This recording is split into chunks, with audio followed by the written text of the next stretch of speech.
coach one of these or two down in books now, I guess, luncheon. What's you feel more comfortable now, I guess, being in front of these size crowds now that you're on your third stop? I felt comfortable after the spring game. After that crowd, I was comfortable with anything after that. But it's been fun. You know, these events have been packed, and people are really excited, enthusiastic, and that makes it a lot easier when you can go in there and everybody's fired up about you being there. But it's been great getting to meet a lot of our boosters and our fans, and I look forward to every one of them. Are there any interesting questions people are throwing at you, or is it mostly just It's kind of the usual questions. I mean, some of them I think they're media. You know, they ask some of the questions you guys ask, but no, they're usual questions, and a lot of it is just telling you how excited they are that you're here and how they appreciate everything that you're doing, and they just want to meet you and let you know that they appreciate you being here. You have a lot of fans from this area specifically that travel to Tallahassee for your games, so what's it like to kind of be here and talk to this group of people here? Oh, it's great. You know, I'm excited about going on all these events, you know, knowing that we have so many fans in these areas, you know, that bleed gold and garnet and gold, but to get to meet them personally, you know, I know a lot of them was at the spring game. You don't get to meet them, but to get around and get to shake hands and meet them all and take pictures with them, it's been great. And it's always good when you can put a smile on someone's face and make them happy and they have a good day.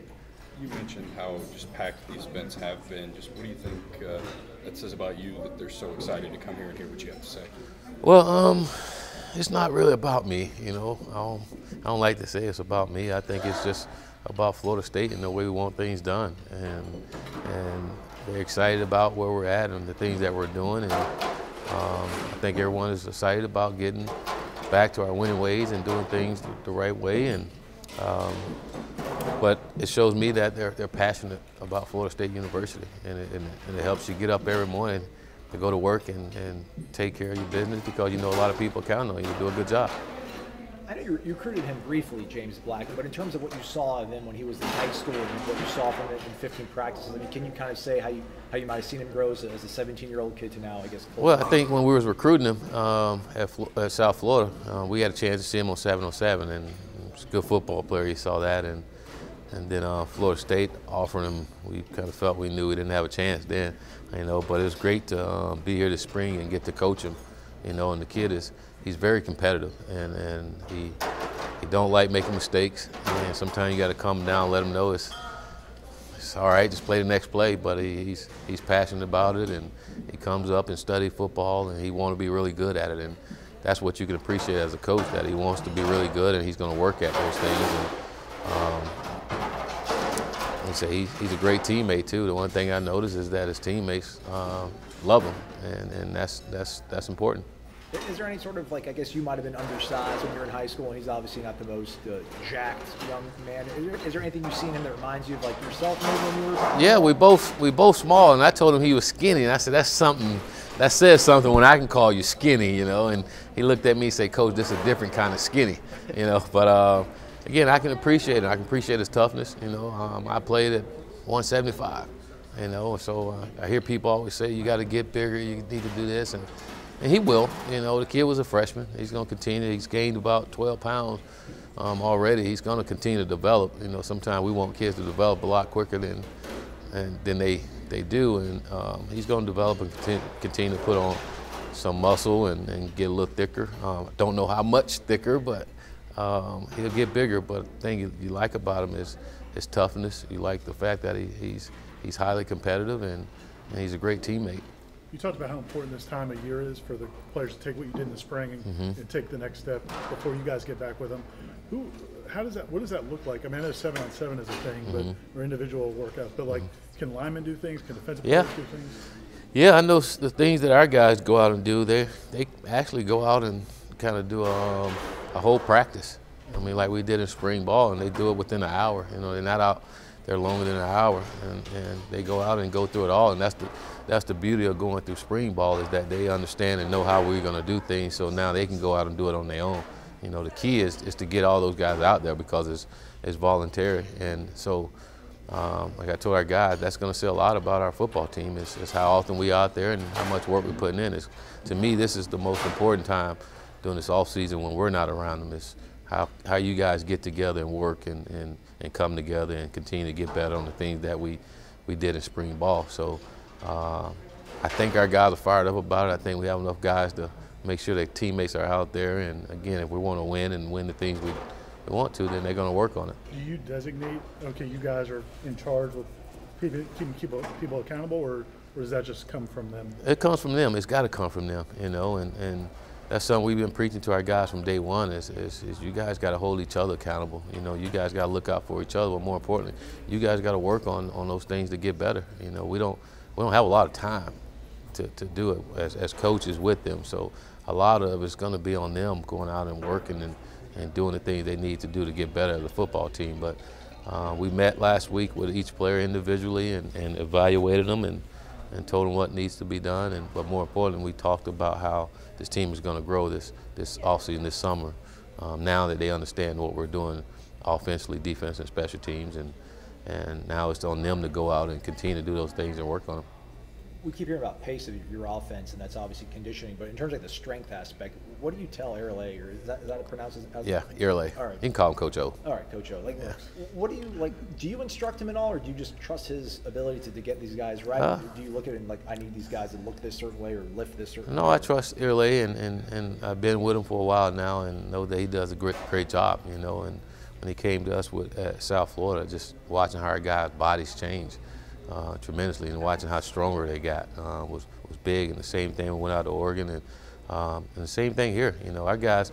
Think about here, we have guys that are their physique is really physical. I mean, they're big. I call them mutants. I walk around. I first got here like, geez, the kid is big. You know, it's something in the Similac they're giving these kids nowadays. But we wasn't as strong as I thought we would. You look at a kid and like, I guarantee that kid's strong. He's not as strong as he needs to be. So.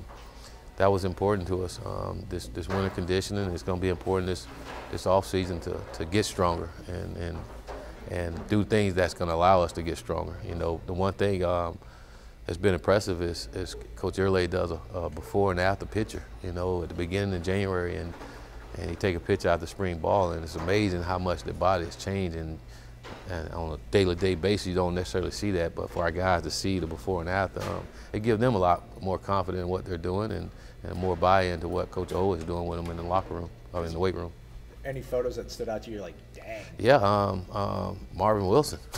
When we first got here, you know, and this kid almost, I think he's close to 30 pounds he's lost since January, but his body is total different than when we first got here. And again, he walks around with a little smile. Well, he's not walking around with a big smile because he's on crutches, but you can tell that he's impressed with himself. But he sees and feels a lot different because he's a lot lighter. You talked about those individual meetings. Are you in all those, or is that position coaches? No, I'm in the meeting. The position coach in the meeting, coordinators in the meeting, the trainers in the meeting, the academic persons in the meeting. They get evaluated on every aspect of our program. You know, I just think it's right. If we're going to ask our kids to do all these things, then we need to let them know where they stand so they can work on the things they need to get better. And it was good, and we got a lot of good feedback. They got feedback from us, and we got feedback from them and how they see things and what they think we can do better as well. You find most of the times both sides see it the same way? For the most part. I mean, I don't think our kids are that comfortable with us to tell us, I don't agree with you yet, Coach. You know, but it's good for them to know where we stand. You know, I just think, I know for me as a player, that always made a difference for me and helping me get better. And I think for our student athletes, for them to know where they stand and then they work on it to improve. And I know one thing, leaving out of there, they all was really impressed. This is the first time where I had these meetings and I got the big hug from everybody. I mean, it was like the darndest thing ever. Usually you get some handshake and keep walking out, but everybody gave you hugs. I was like, that's pretty cool. Coach, two guys from this area that a lot of the fans are interested in are Janaris Robinson and Dante Sheffield. I know you're still kind of getting to know the guys, but what have you seen from those? Janaris, I mean, he's one of those guys that from day one, he made me feel welcome. You know, when I came out in bowl practice and I was around, he's one of those guys that always came up to you and shook your hand and talked to you. But you look at him, he's like, golly, this kid is huge, you know. And then you watch him play, he's like, yeah, we're going to have fun with him, you know. But he had a really good spring, great kid, you know. kid that everyone around here can be proud of. And the same thing with Sheffield. You know, he's a kid that played running back for us last year, and this spring we asked him to move to receiver because we didn't have a lot of depth, and we had a lot of depth at running back. And I know he's a kid that really want to play, and he's very talented, you know, and he did a good job for us this spring, and had a good spring game. And one thing I love about Sheffield is he's one of our best recruiters. You know, he'll bring guys to me sometimes like, Coach, we need to look at this kid, and I'll watch the kid like, whoa, you know. And but he's a kid that's loved being at Florida State, and Florida State is really important to him, and we're really excited to have him on our football team. Kind of bouncing off of that, you have the 2 local products from our area. What have you seen, you know, what makes this area so important for recruiting for you guys? Well, first of all, it's only 2 hours down the road, so they can get back and forth at home. You don't have to worry about distance being an issue in that, but there's always good football players around here, and we got to make sure that we're here doing our jobs and make sure we don't leave any rocks unturned. You know, it's so important that we take care of the entire state of Florida and keep our kids in the state. You know, you look at the last couple of national championship teams out there, they're winning with some Florida guys on their team, and we got to try our best to keep those guys here in the state. Coach, you talked about the goals that you had for the players going into the offseason, but what about the rest of your coaching staff? What goals do you have for them this offseason?